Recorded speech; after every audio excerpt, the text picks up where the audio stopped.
The Woolf Institute's Torah Qur'an reading group was convened to answer questions about the relationship between these scriptures.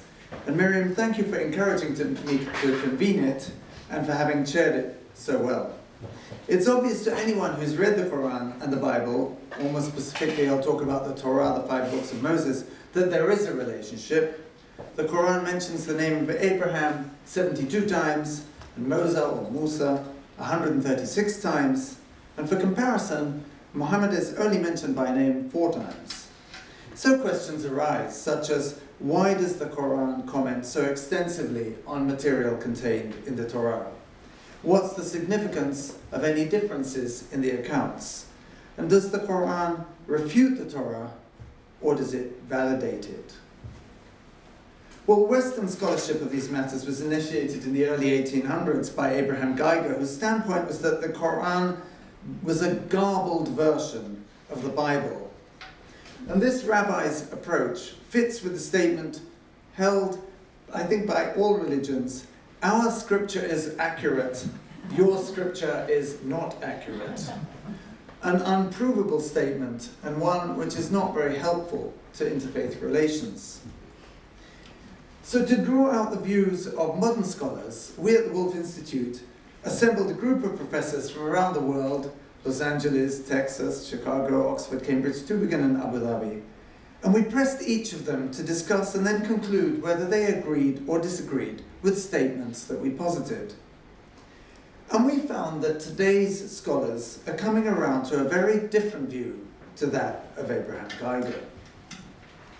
The first statement, generally agreed, was the Qur'an is, in large part, a commentary on material contained in the previous scriptures.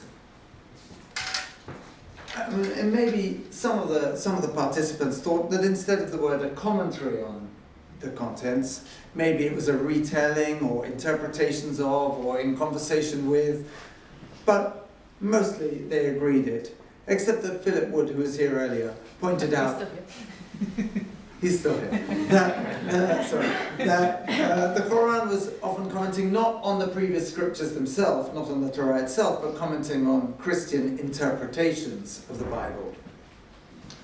The second agreed statement, an important one: the Qur'an does not refute anything fundamental contained in the Torah.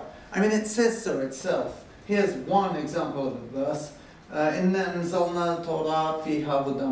Indeed, we sent down the Torah, in which was guidance and light.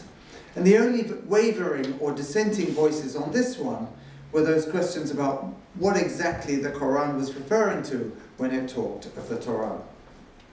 Now, it might be imagined that the Qur'an contained words of violence and that it would see all Jews and Christians as adversaries. And Professor Philip Jenkins on our group demonstrated, and it was agreed, the Bible contains more violent verses than the Qur'an, especially when it comes to extreme violence. And furthermore, while the Qur'an criticizes the Jews Muhammad encountered in Medina between 620 and 632 CE, every member of our group agreed that the Qur'an does not require perpetual animosity with the followers of Judaism. So we found that modern scholars have moved on greatly from Geiger's concept of garbling to a view that the Qur'an is interpreting matter contained in the Bible and providing its own distinct Islamic message. Well, as Dr. Ed Kessler's father used to say, so what? Well, I think 2 points. First, as the Diversity Study 2020, I think, showed, Islamophobia exists in the UK. And maybe it's accompanied by what I call Qur'anophobia, a fear of the contents of the Qur'an. But the findings of our group suggest that there's no strong reason to be Qur'anophobic. And second, the Qur'an assumes that the reader is familiar with the contents of the Bible. But most Muslims have not in fact read the Bible. They've been actively discouraged from doing so, which fosters an us and them mentality. And my conclusion is therefore that perhaps this relatively new way of understanding the deep connections between the Qur'an and the Bible can be a path to help reduce or remove some theological obstacles to respect between religions and their leaders. So thank you, and if this has piqued your interest, there is a more extensive list of the statements contained on the Institute's website.